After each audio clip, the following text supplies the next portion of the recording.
साहेब. ज्यांचा आज आपण सन्मान केला ते डॉक्टर विवेक सावंत, सौ सावंत, मधुकर भावे, शरद भगीरथ शिंदे, नगर जिल्ह्याचे लोकप्रिय खासदार निलेश लंके, दलित शिक्षण संस्थेचे चेअरमन चंद्रकांत देवी, दलित शिक्षण संस्थेचे आमचे सहकारी दादा कळमकर, त्यांनी हा सगळा सोहळा आयोजित केला ते डॉक्टर राजीव शिंदे, डॉक्टर प्रेरणा शिंदे, व्यासपीठावरचे अन्य मान्यवर आणि उपस्थित सहकारी बंधू भगिनींनो, एका चांगल्या कार्यक्रमाच्या निमित्तानं आज या ठिकाणी आपण एकत्रित आलो. रावसाहेब शिंदे, अण्णासाहेब शिंदे आणि आम्हाला लोकांचे कौटुंबिक संबंध होते. देशाचा शेती खात्याचा मंत्री म्हणून मी 10 वर्ष काम केलं. महाराष्ट्रामध्ये सुद्धा महाराष्ट्राचा शेती मंत्री म्हणून काही वर्ष काम केलं.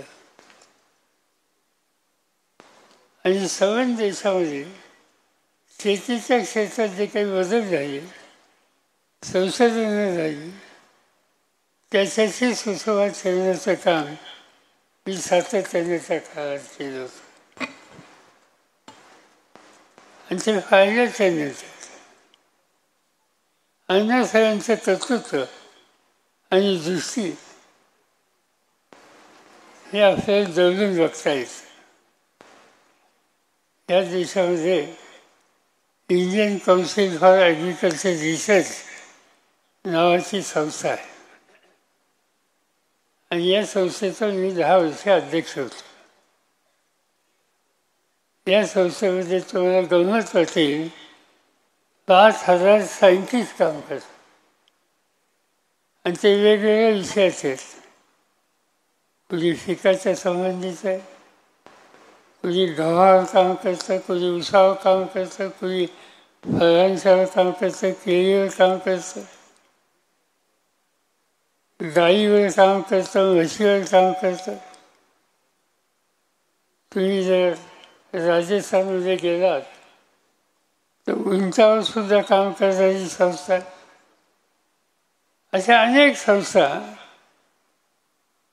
आणि त्या अनेक संस्थेमध्ये वाहून घेणारे शास्त्रज्ञ हा माझ्या मते भारताचा मोठा ठेवा आहे. आणि या सगळ्या लोकांना प्रोत्साहित करणं, त्यांचा आत्मविश्वास वाढवणं, यासाठी ज्यांनी प्रचंड योगदान दिलं त्या मालिकेमध्ये अण्णासाहेबांचा उल्लेख हा करावा लागतो. आणि म्हणून मला आनंद आहे की दिल्लीच्या Indian council for agriculture research यांची एक खुसावा, एक मोठी संस्था आहे आणि त्या संस्थेमध्ये संशोधनाच्या क्षेत्रात काम करणारा एक नवीन विभाग आम्ही सुरू केला आणि त्याचा निर्णय मी घेऊन टाकला की त्या विभागाचं नामकरण हे अण्णासाहेबांच्या नावानं असतं. आणि आज पुसा इन्स्टिट्यूटमध्ये गेल्याच्या नंतर जगाचे 2-3 मोठे सायंटिस्ट त्यांचं स्मरण करण्याचा कार्यक्रम केलेला आहे. त्याच्या मालिकेमध्ये अण्णासाहेबसुद्धा होते. अण्णासाहेब, रावसाहेब हे दोघेही स्वातंत्र्याच्या चळवळीत होते. दोघेही विचारांना डाव्या विचारसरणीत. एक काळ असा होता की नगर जिल्हा हा डाव्या विचारसरणीचा नेतृत्व असलेल्या अनेकांचा हा जिल्हा. अनेक उठी माणसं या ठिकाणी होऊन गेली. त्याच्यामध्ये अण्णासाहेबांचा उल्लेख करावा लागेल, रावसाहेबांचा निर्णय करावा लागेल, लोक भावकर, हिराबाई भावकर, श्री कडू, त्यांचा उल्लेख करावा लागेल. अशी अनेक नावं आहेत की या जिल्ह्यांनी त्या विचारसरणीचा आधार घेऊन समाजाचे काम करण्याच्या उद्देशाने कामगिरी केली. पण हे सगळं करत असताना दुसऱ्या बाजूनं विकासाच्या आणि विधायक कामाकडे सुद्धा या घटकांनी लक्ष दिलं. निवड संघर्ष हा सातत्यानं करायचा नसतो. अन्याय असेल तर संघर्ष आवश्यक आहे, परंतु विकासाची दृष्टी असली पाहिजे आणि ती दृष्टी असलेल्या नेतृत्वाची मालिका या जिल्ह्यामध्ये होती असं म्हणलं तर अतिशयोक्ती होणार नाही. आणि त्याच्यामध्ये अण्णासाहेब रावसाहेब यांचा उल्लेख हा करावा लागेल.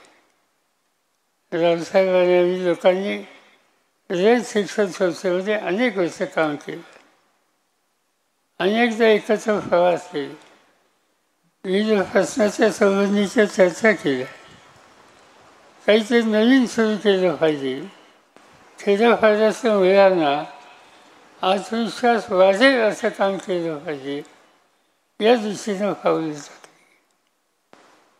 आज ते नाही आहेत. आज जर असते तर जन्मशताब्दीच्या संबंधीचा सोहळा आपण आनंदाने घेतला असता. पण ते नाही आहेत.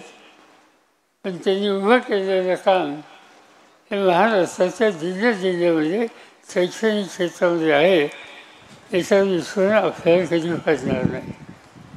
आणि मला आनंद आहे की लहानशी शिक्षण संस्थेचं रोचं इथं लावलं आणि आज डॉक्टर राजीव आणि डॉक्टर प्रेरणा त्यांनी विस्तारित स्वरूपामध्ये वाटचाल करण्याचा निर्णय घेऊन नवीन वास्तू आणि सुविधा आज या ठिकाणी दिली, याचा आनंद आपल्या सर्वांना होतो. आज या ठिकाणी विवेक सावंतांचा सन्मान केला. संगणकाच्या क्षेत्रामध्ये प्रचंड काम या देशामध्ये केलेल्या व्यक्तींच्यामध्ये विवेक सावंतांचा उल्लेख हा करावाचा.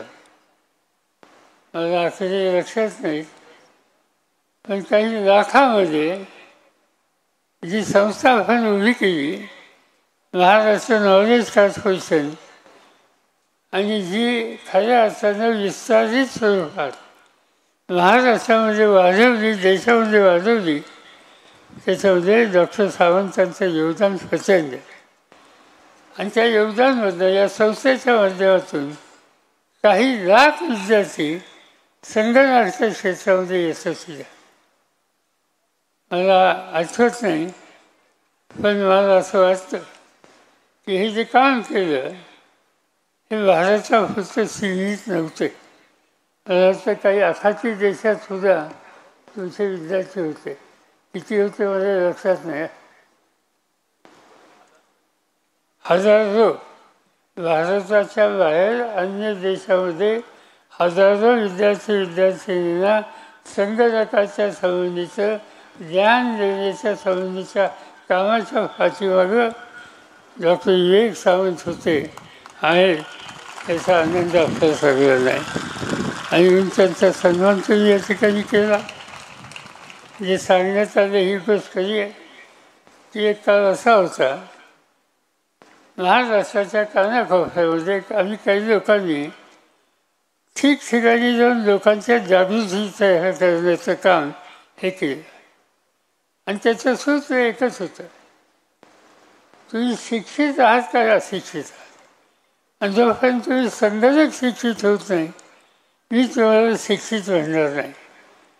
आणि त्यामुळे या सगळ्या क्षेत्राचा विस्तार हा महाराष्ट्रात वाढवण्याच्या संबंधीची एक उभी आम्ही लोकांनी स्वीकारली होती. आणि त्याचा परिणाम इतका झाला की कधी कधी सकाळी उठल्याच्या नंतर बायकोसुद्धा सांगायची, हे काय लावलं तुम्ही रात्री झोपेत संगणक काहीतरी बोलत होता. याचा अर्थ एकच आहे की तो विषय डोक्यामध्ये घेतलेला होता. आज स्थिती बदललेली आहे. आज आम्ही नवीन काम हातामध्ये घेतलं आणि ते म्हणजे कृत्रिम बुद्धिमत्ता, ज्याचा उल्लेख सावंतांनी आपल्या भाषणामध्ये केला. Artificial intelligence. आणि या आर्टिफिशियल इंटेलिजन्स या टेक्नॉलॉजीच्या मार्फत अनेक क्षेत्रामध्ये चमत्कार करता येतील. शेतीच्या क्षेत्रात करता येतील, उद्योगाच्या क्षेत्रात करता येते, आरोग्याच्या क्षेत्रात मेडिसिन वगैरे या भागामध्ये करता येईल. आणि हे काम आपण करायचं. कालच आम्ही लोकांनी पुण्याला वसंतदादा शुगर इन्स्टिट्यूटवर एक सभा बोलवली होती. महाराष्ट्रातले 150 कारखाने, सरकारी असो खाजगी असो, त्याचे चेअरमन, त्याचे कृषी अधिकारी यांची बैठक घेतली. महाराष्ट्राचे 3 मंत्री त्या ठिकाणी निमंत्रित केले, शेती मंत्री, अर्थमंत्री. त्यांना त्याच्यात सहभागी केलं आणि आम्ही एक मोठा कार्यक्रम महाराष्ट्रामध्ये घ्यायचा निर्णय घेतलेला आहे. सुरुवातीला महाराष्ट्रामध्ये आमच्याकडे नोंद झालेले 10,000 शेतकरी आहेत. त्यांच्या शेतीमध्ये, त्यांच्या पिकामध्ये आम्ही AIचा सहभाग करण्याचा निर्णय घेतलेला आहे. त्याचे प्रयोग आम्ही गेली 3 वर्ष करत होतो आणि त्याच्यात आम्हाला यश आलं. आणि आम्ही महाराष्ट्रातल्या या कारखान्यामध्ये अनेक संस्थांना कळवलं की आम्ही AIचा वापर करून शेती करतो, ती बघायला या, त्याचं पीक बघा. आणि आज त्या ठिकाणी उभं पीक तुम्हाला बारामतीला बघायला मिळेल. काय फरक आहे? आज आपण ऊस लावतो, सुरूचा ऊस लावतो, आठपाडीचा ऊस लावतो. एक तो 12 महिन्याचं किंवा 10 महिन्याचं पीक, किंवा एक पीक 16 महिन्याचं, 18 महिन्याचं, 28. आम्ही या पिकाचा कालावधी AIच्या वर्ष 9च्या आसपास आणतो. 9 वर्षामध्ये ते पीक झालं पाहिजे. आणि तुम्ही जाऊन ते पीक बघू शकाल की आज तुमच्या दाराचा ऊस, त्याला कांदी किती असतील? त्याला कांदी असतील 9, 10, 11, 12. पण AIच्या मदतीनं ऊस लावला, त्याची कांदी 20 ते 22 होईल. आणि त्याची उंची ही जवळपास 14 फुटाच्या वर आहे. त्याच्यामध्ये सुक्रोज पर्सेंटेज हे 30% जादा आहे. आणि त्याची पाण्याची आवश्यकता, तर नेहमी बोललं जातं की ऊसाचं पीक हे अधिक पाणी घेतं आणि म्हणून हे कमीत कमी पाणी याच्यात कसा सहभाग घेता येईल. आज ही जात AIच्या मार्फत तयार केली, त्याच्यामध्ये नेहमी पाणी लागतं, त्याच्यामागे 30% कमी पाणी, 30% कमी खतं आणि 30% कमीत कमी जादा उत्पन्न, हा त्याचा अनुभव आहे. हा सगळा चमत्कार हा केवळ या AIच्या माध्यमातून होऊ शकलेला.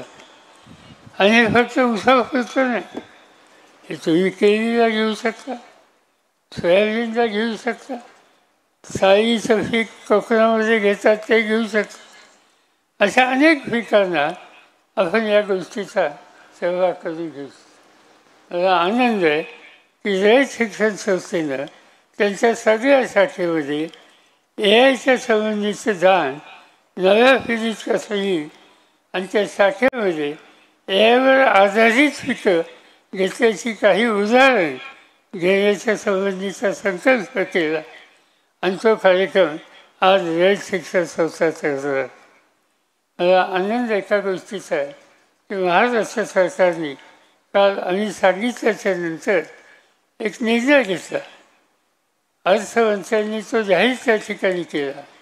आणि तो निर्णय असा आहे की या क्षेत्रात जे कोणी जातील, आम्ही सुरुवातीला 10,000 शेतकरी घेतले, त्या 10,000 शेतकऱ्यांच्यासाठी लागणारा निधी त्याचा काही वाटा हा महाराष्ट्र सरकार देईल आणि त्यासाठी त्यांनी 500 कोटी रुपयाची तरतूद ही केलेली आहे. हा महत्त्वाचा निकाल आहे. याच्यावरच वसंतदादा शुगर इन्स्टिट्यूट ज्याचा अध्यक्ष मीच आहे, तिथूनही आम्ही काही रक्कम घालतो आहोत आणि साखर कारखान्यांनी सुद्धा घालावेत. साधारणतः सुरुवातीला हेक्टरी म्हणजे 2.5 एकराला 25,000 खर्च आहे आणि दुसऱ्या वर्षापासून तो खर्च जवळपास 9,000च्या आसपास येईल. आणि म्हणून या 25,000 हे शेतकऱ्याला करायची झेपणार नाही. तिथं महाराष्ट्र सरकार आणि वसंतदादा शुगर इन्स्टिट्यूट आणि कारखाने हे तिघे येतील आणि शेतकऱ्यांना या संबंधीचं अर्थसहाय्य करतील की जेणेकरून या नव्या तंत्रज्ञानाचा उपयोग करून घेतला पाहिजे. आणि त्यासाठी हा बदल आपण केला. माझी खात्री आहे की रावसाहेब जर असते तर या कामाला, अण्णासाहेब असते तर या कामाला प्रचंड प्रोत्साहन त्यांनी दिलेलं असतं. आणि तेच काम करायचं आता मी निर्णय घेतलेला आहे. त्याची सुरुवात आता केलेली आहे. मी नगर जिल्ह्याच्या या क्षेत्रात काम करणाऱ्या सगळ्या सरकारी मित्रांना, त्याचे काही पदाधिकारी काल हजर होते, मी या सगळ्यांना अगद्यांना मी हे सांगेन की हा बदलाव शेतीच्या क्षेत्रामध्ये आहे. हे तंत्रज्ञान गेम चेंजर होणार आहे. हे तंत्रज्ञान शेतीची अर्थव्यवस्था बदलायला हातभार लावणार आहे. आणि त्या सगळ्या कामामध्ये नगरच्या जिल्ह्याचा जाणकार शेतकऱ्यांचा सहभाग असला पाहिजे. तो राहील अशाच प्रकारची अपेक्षा मी या ठिकाणी करतो. मी काही अधिक बोलून आपल्या सगळ्यांचा वेळ घेतच नाही. डॉक्टर या ठिकाणी येणार नाही आणि त्याच्यानंतर डॉक्टर राजीव यांनी हा उपक्रम हातामध्ये घेतला. माझी खात्री आहे की रावसाहेब आज असते तर त्यांना मनस्वी आनंद झाला असता. कारण विधायक कामामध्ये नेहमीच प्रोत्साहित करायचं, पावलं टाकायचं हे सूत्र रावसाहेबांनी अखंड घेतलं. आणि त्या दृष्टीनं हे जे काही या ठिकाणी होतं आहे हे त्यांच्या हाताला एक प्रकारचं समाधान देणार होतं. आणि त्यासाठी मी राजीव आणि फेरदाताई या दोघांचं अभिनंदन करतो आणि माझे 2 शब्द इथे संपवतो. धन्यवाद पवार साहेब. आपण आपल्या भाषणाद्वारे रावसाहेब शिंदेंबरोबरच्या स्मृती चाळवल्या, विवेक साहेबांचं कौतुक केलं आणि संगणक शिक्षणाची किती गरज आहे हेही पटवून दिले. त्याचप्रमाणे जी काही टेक्नॉलॉजी